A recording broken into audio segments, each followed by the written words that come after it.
देखिए बच्चों, यहाँ पे क्वेश्चन में क्या कह रहा है, two large thin metal plates are parallel and close to each other. यहाँ पे हमें ये गिवन है कि यहाँ पे हमारे पास ये दो लार्ज थिन मेटल प्लेट हैं जो कि पैरेलल हैं एक दूसरे के और बहुत क्लोज हैं एक दूसरे के, and close to each other, और एक दूसरे के बहुत ज़्यादा क्लोज हैं ये, ठीक है।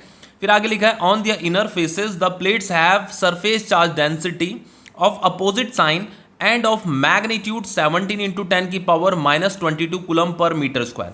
तो ये आपका सरफेस चार्ज डेंसिटी दे रखा है। इन दोनों प्लेट का जो सरफेस चार्ज डेंसिटी है बच्चों वो इतना है। देखो इसका जो सरफेस चार्ज डेंसिटी है, सरफेस चार्ज डेंसिटी का सिंबल क्या होता है, सिग्मा होता है। तो जितना सरफेस चार्ज डेंसिटी इसका है उतना ही सरफेस चार्ज डेंसिटी इसका भी है, बस उनका अपोजिट साइन है। अपोजिट साइन मतलब ये पॉजिटिव है ये नेगेटिव है, पर उसकी जो वैल्यू है वो 17 इंटू 10 की पावर -22 ही है। समझ में आ रहा है, उनका मैग्नीट्यूड यही है। और ये दे रखा कूलम पर मीटर स्क्वायर। तो पॉजिटिव सरफेस चार्ज डेंसिटी का मतलब यह है कि इस प्लेट में पॉजिटिव चार्ज है, इस प्लेट में पॉजिटिव चार्ज है। नेगेटिव सरफेस चार्ज डेंसिटी का मतलब यह है कि इसमें नेगेटिव चार्ज है।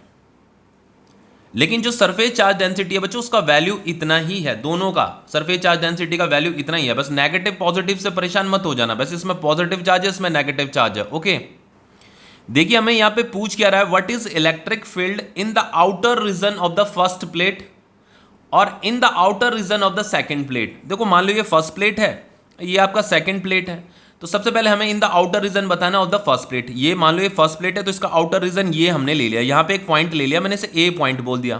तो यहाँ पे मुझे नेट इलेक्ट्रिक फील्ड बतानी है।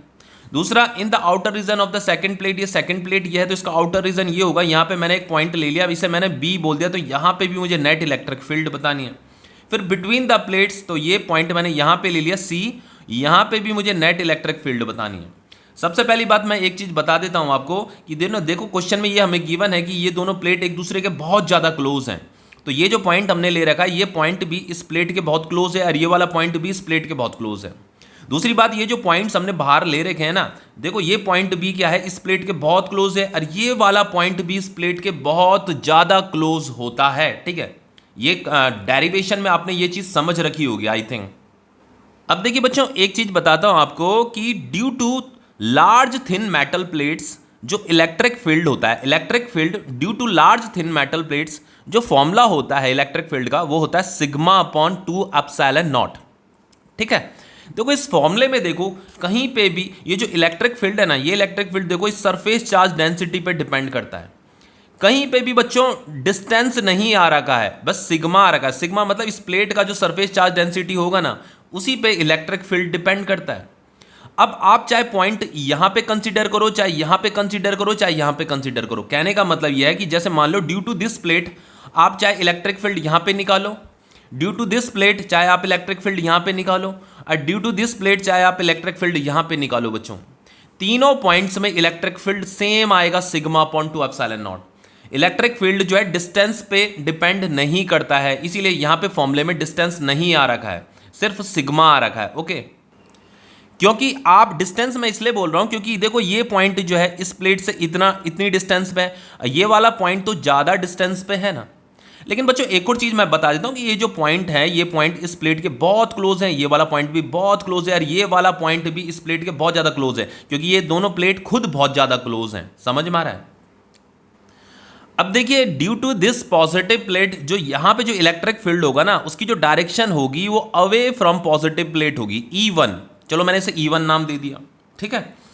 अब ये due to this positive plate, यहां पे जो इलेक्ट्रिक फील्ड की डायरेक्शन होगी ना वो भी क्या होगी, अवे फ्रॉम पॉजिटिव प्लेट होगी, ये भी आपका E1। और यहां पे ड्यू टू दिस प्लेट, जो यहां पे जो इलेक्ट्रिक फील्ड होगी वो भी अवे फ्रॉम पॉजिटिव प्लेट होगा, अवे फ्रॉम प्लेट, जो इसे हमने नाम दे दिया E1। तो ये जो E1 होगा ये कितना होगा, ये होगा आपका सिग्मा अपॉन 2 एप्सिलॉन नॉट। बच्चों चाहे ये वाला E1 निकालो, चाहे ये वाला E1 निकालो, चाहे ये वाला E1 निकालो, उनकी value sigma upon 2 epsilon naught ही होगी। अब यहां पे इस पॉइंट पे ये जो नेगेटिव प्लेट है, due to this negative plate जो इलेक्ट्रिक फील्ड होगा वो टूवर्ड्स नेगेटिव, उसकी डायरेक्शन इलेक्ट्रिक फील्ड की डायरेक्शन टूवर्ड्स नेगेटिव प्लेट होती है, ठीक है। तो इसे मैंने नाम दे दिया E2। और यहां पे जो इलेक्ट्रिक फील्ड होगा due to this negative plate जो होगी उसकी डायरेक्शन भी क्या होगी, टूवर्ड्स होगी, इसी तरफ होगी टूवर्ड्स, तो उसे नाम दे दिया मैंने E2। और यहाँ पे जो इलेक्ट्रिक फील्ड होगी due to this negative plate वो E2 किधर होगी, टूवर्ड्स नेगेटिव प्लेट होगी। तो यहाँ पे बच्चों जो E2 होगा ना, E2 क्या है, E2 तो due to negative plate electric due to negative plate जो इलेक्ट्रिक फील्ड है उसे मैं E2 बोल रहा हूँ। तो E2 क्या होगा आपका सिग्मा अपॉन 2 एप्सिलॉन नॉट ही होगा, लेकिन यहाँ पे जो सिग्मा है बच्चों वो नेगेटिव है। ओके, समझ में आ रहा है। तो बच्चों इस देखो अगर मैं बात करूँ ना मैग्नीट्यूड की, तो मैग्नीट्यूड तो दोनों का ही सेम है, बस एक पॉजिटिव आ रहा है एक नेगेटिव आ रहा है। पॉजिटिव नेगेटिव का मतलब दोनों की डायरेक्शन अपोजिट है, ठीक है। लेकिन अगर मैं इसे इस तरीके से लिखता हूं, अगर ये जैसे E1 है और ये E2 है, अगर मैं यहाँ पे मॉडुलस लगा देता हूं तो बच्चों ये क्या हो जाएंगे, इक्वल हो जाएंगे ना। मॉडुलस लगाने पे ये माइनस साइन हम कंसीडर नहीं करते हैं, तो देन फाइनली हम लिख सकते हैं कि इनका जो मैग्नीट्यूड है वो सिग्मा अपॉन 2 एप्सिलॉन नॉट ही होगा। मतलब आप E1 और E2 दोनों का जो मैग्नीट्यूड है, मैग्नीट्यूड तो सिग्मा अपॉन 2 एप्सिलॉन नॉट ही है। लेकिन अगर हम डायरेक्शन देखो, यहाँ पे तो मैंने ये वेक्टर साइन लगा रखा था ना, यहाँ पे वेक्टर वेक्टर मतलब जब हम डायरेक्शन को भी कंसीडर करते हैं तब आपको माइनस भी लिखना है, यहाँ पे प्लस भी लिखना है, पॉजिटिव भी लिखना है। लेकिन जब हम सिर्फ मैग्नीट्यूड की बात करते हैं तब सिग्मा अपॉन 2 एप्सिलॉन नॉट लिखा जाएगा दोनों के लिए। अब अगर मैं ए पॉइंट पे इलेक्ट्रिक फील्ड निकालूं, ये निकालना है ना in the outer region of the first plate, यहाँ पे ए पॉइंट में अगर मैं इलेक्ट्रिक फील्ड निकालता हूं तो इलेक्ट्रिक फील्ड एट ए क्या हो जाएगा, देखो तो ये दोनों के दोनों अपोजिट डायरेक्शन में, तो ये हो जाएगा आपका E1 माइनस E2। भाई दोनों अपोजिट डायरेक्शन में सब्ट्रैक्ट ही तो करूंगा, और E1 E2 क्या है बच्चों, दोनों का मैग्नीट्यूड इक्वल ही तो है, सिग्मा अपॉन 2 एप्सिलॉन नॉट है। तो ये हो जाएगा आपका sigma upon 2 epsilon not minus sigma upon 2 epsilon not, तो ये कट जाएगा। तो ये नेट इलेक्ट्रिक फील्ड जो एट ए पॉइंट आ रहा है वो जीरो आ रहा है। उसी तरीके से यहाँ पे अगर मैं इलेक्ट्रिक फील्ड निकालता हूँ, net electric field at point B निकालता हूँ, तो देखो ये भी अपोजिट डायरेक्शन में है, तो ये भी क्या हो जाएंगे, सब्ट्रैक्ट हो जाएंगे E1 माइनस E2। तो E1 और E2 का दोनों का मैग्नीट्यूड तो सेम है। मैग्नीट्यूड की हम बात कर रहे हैं, यहाँ पे मैंने वेक्टर का साइन नहीं लगा रखा है, कंफ्यूज मत होना, ठीक है। सिग्मा अपॉन 2, बहुत से बच्चे वेक्टर सम से परेशान हो जाते हैं, मैं वेक्टर सम के जगह मैंने यहाँ डायरेक्ट करा रहा हूँ ताकि आपको कन्फ्यूजन ना हो। बहुत से टीचर हो सकते हैं वेक्टर सम करके करा रहे होंगे, उसी से बच्चे कंफ्यूज होते हैं। सिग्मा अपॉन 2 एप्सिलॉन नॉट, तो ये कट जाएगा, तो यहाँ पे भी net electric field at B क्या आ जाएगा, जीरो आ जाएगा।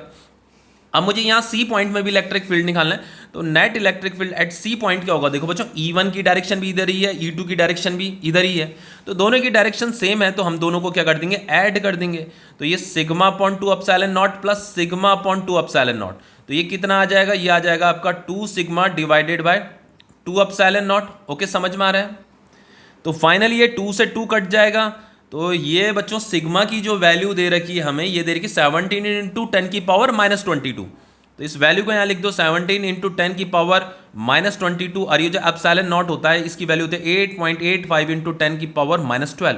तो इसे जब आप सॉल्व करोगे ना तो इसकी जो वैल्यू आएगी वो आएगी 1.92 इंटू 10 की पावर माइनस 10 न्यूटन पर कूलम। ठीक है, तो ये क्वेश्चन आपका कंप्लीट हो गया है।